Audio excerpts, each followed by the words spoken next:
Joining me now is writer and presenter Connor Tomlinson. Connor, let's start with this piece by Tom Slater in Spiked Online. He wrote about the lack of outcry against Islamist extremism in the UK. Tory MP Mike Freer last week announced he won't contest re-election after receiving death threats and an arson attack on his office over his pro-Israel views. And one can understand his fear after Tory MP Sir David Amess was stabbed to death in his constituency by radical Islamists back in 2021. Yet the reaction from authorities, even his colleagues, seems to be one of acceptance. Everyone has moved on. Why isn't there greater outrage that a politician is stepping down because of fear of Islamist attack? Well, thank you very much for having me on, Rita. There is a staggering level of complacency and cowardice at work in British politics. We've seen this for the last 50 years with the grooming gang scandal that has rocked English towns and cities like Oxford, Rochdale, Telford, Rotherham. Thousands of girls have been raped because they were white British girls, and the establishment was very uncomfortable to publish the details about their reports because overwhelmingly the perpetrators were mainly Pakistani Muslims, despite making up 8% of the population, even less so because they broadened it out to be Asian. They were about 28% of perpetrators. And this translates over to this situation, even with Mike Freer himself. So Mike Freer is a representative of Finchley and Golders Green, a constituency that has a high level of Jews living in the area. And since October the 7th, he has been unabashedly pro-Israeli. He's also a gay man with a husband. And so the adjacent Muslim constituents in his and other boroughs didn't take too kindly to that. But when he's been doing interviews in the last week for British TV stations like GB News and Talk TV, when asked, "Are you afraid of Islamist terrorism?" he's downplayed it. He said, multiculturalism hasn't failed. He said, I don't want to tar a whole community. And even speaking on Sir David Amess's killer, Abi Harbi Ali, who stabbed Sir David Amess to death in a constituency surgery in 2021, he said, I'm not really sure what motivated him. Now, he is blaming social media radicalization for this and completely overlooking Islamist terrorism after his own colleague was killed and his office is firebombed. Genuinely, these politicians are beyond saving from their own cowardice. This is just so disturbing. Douglas Murray spoke about this on my program on Friday, and he just can't believe that the mindset of so many of the Tories. These are supposed to be Tories. Where are their conservative credentials here? What has happened to them? And Douglas Murray himself has been met with threats, even had to move a speech yesterday after the Apollo Theatre got spooked and gave into the angry mob. The speech did go ahead to a capacity crowd at another venue, but that didn't stop the protesters turning up to the wrong theatre and screaming this sort of abuse. Shame on you! Shame on you! Lyric theatre, shame on you! No much theatre, shame on you! No one's going to accuse them of being terribly intelligent, but they do wield power, Connor, because they scare ordinary people from speaking. Douglas Murray, yourself, you've got the courage to say how it is, but so many people, it seems, are self-censoring in Great Britain. Well, Douglas has had unwavering moral clarity on this issue, and he's right. We should be deporting any terrorist sympathiser with a foreign extraction or imprisoning anyone who agitates on our streets every weekend in my home city, London, on behalf of a terror state. We should not be allowing those people who declare their intent ahead of time to launch intifada or jihad and subsume England in some sort of global Islamic caliphate. But the problem is our political leaders are utterly spineless. Or they have this delusional belief that somehow if we just suppress expressions of native culture and censor enough complaints of the British people who repeatedly in the last decade in every election have said we wanted lower mass migration because we feel culturally displaced, if we just silence them enough, then we'll be able to appease even the most radical jihadian because we'll just, I don't know, generate enough prosperity that they like to live in the West and they'll just set their religion aside, I suppose. But this is a delusional belief because these people don't buy into Britain. They extract resources from Britain, but they don't consider ourselves themselves are neighbors. And so the moment that they have the ability to hold the whip hand of power by marching through the street and declaring their intent to subvert our civilization, they're going to. And the police are totally cowardly. One very quick mention, when the cenotaph was being protested ahead of Armistice Day, 2 veterans were recorded talking to police officers. And the police officers said, you need to stop putting your Union Jacks against the bollard because we've been told you have to stand behind the bollard.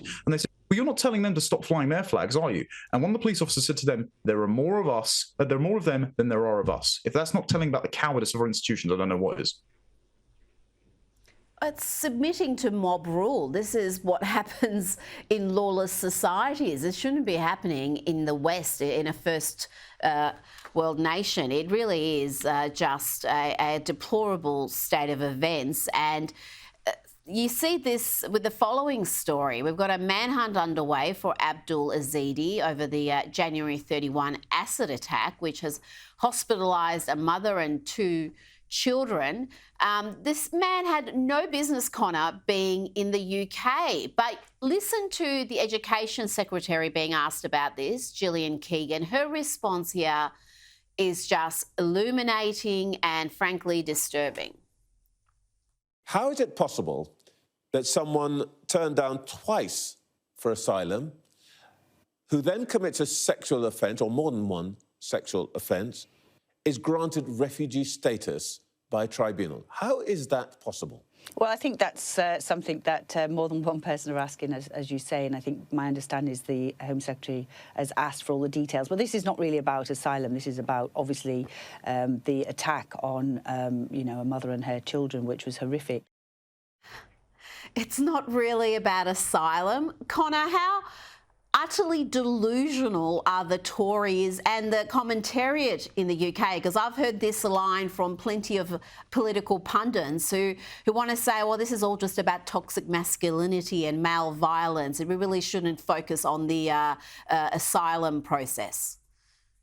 Oh, yes. There was Caroline Noakes MP, who heads up the Women and Equalities Committee, along with a Labour MP called Ribeiro Addy on BBC Newsnight, who went on and said that we shouldn't be talking about his asylum claim, and instead we should be talking about misogyny and microaggressions, the most luxury belief possible, to use an acid attack on a woman and her toddlers to complain about mean words that MPs get over social media. There's also some barrister on GB News that blamed Andrew Tate and toxic masculinity for radicalising this obvious sex offender Islamist who has committed this crime. I somehow don't think TikTok is to blame here. But Keegan, she's not the brightest of politicians, but you can tell by the look on her face that she doesn't quite believe what she's saying, that she feels compelled to say it because she's trying to defend her government's record on immigration, letting through between 50-odd thousand a year illegal boat crossings, plus record net migration of over 750,000 every year under a Conservative government, ahead of the worst electoral loss in 100 years. And they have to keep trotting out this line. Number one, because they already want to clamp down on dissent. This is the online harms bill in the UK. So they're trying to use this as the pretext to police social media. But number two, because they can't quite excuse the fact that the Home Office allowed this man to slip through the net and grant him asylum after 2 failed claims and a sex offence on the ground of his miraculous conversion to Christianity. Because this has happened multiple times now. There was a Liverpool taxi cab bomber that did the same thing. And even though there is absolutely no record, by the way, from the local Catholic Church or the Church of England of this man being given a reference by a priest or having converted, and his local halal butcher who said he's a friend, said he's a good Muslim who wanted to fly back to Afghanistan, despite claiming on his application it was a threat to his life, to meet a wife. They know the entire asylum system is absurd and indefensible. So they have to deflect the issue from their own broken record.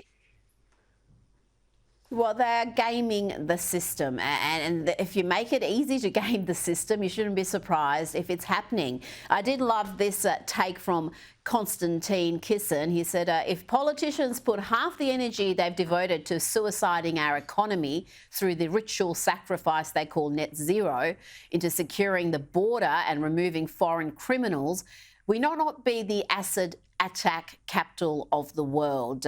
Well said there. And on that, The Telegraph is reporting that London Mayor Sadiq Khan is investing £150 million in a secret project to enhance road user charging technology. This started back in 2021 and it's run by Transport for London. It's called Project Detroit. It aims to integrate all the existing green motorist taxes. We've got the ultra low emission zone, we've got the low emission zone charges. They want to put it all into one single platform. And the fear here is, Connor, that this is going to lead the way to a pay per mile road tax in the future. Khan denies that's what the intention here, but no one's going to be shocked if that's precisely what happens. Well, no, Sadiq Khan is a routine liar. I think that's fair to say at this point, considering the study that he paid Imperial College London over £800,000 in public money to commission in order to justify the expansion of the ULEZ scheme. He said that the findings said that air pollution was costing 4,000 lives every year of Londoners. Actually, it was just calculated as life years. So that meant that a couple of days off of your life, if you were in London in the worst polluted parts every single day, may or may not be knocked off. So he knows he's lying about that. And you'd thought he'd have higher priorities. I mean, TfL was about 6 billion in the hole, considering the amount of payments they've had since 2020. There are 43 knife crime incidents a day in this city since he stopped stop and search because he called it institutionally racist. The Met Police are saying that drill gangs are having their total run of the city. Shootings are up X amount of percent, and they're now admitting rap lyrics in trials. The majority of the kids, the homicides, 90 homicides last year, were from young kids. Excuse me if I don't care more about the fact that kids are dying than the hurty words. And this isn't the only place he's installing cameras as well. I mean, he's already run a pilot scheme for this, according to City Hall insiders. So he's definitely going to do it. A source within the Met Police has told me in the last couple of weeks that they have been taking bus shelters off the streets to implement cameras and audio recording devices to try and stop muggings.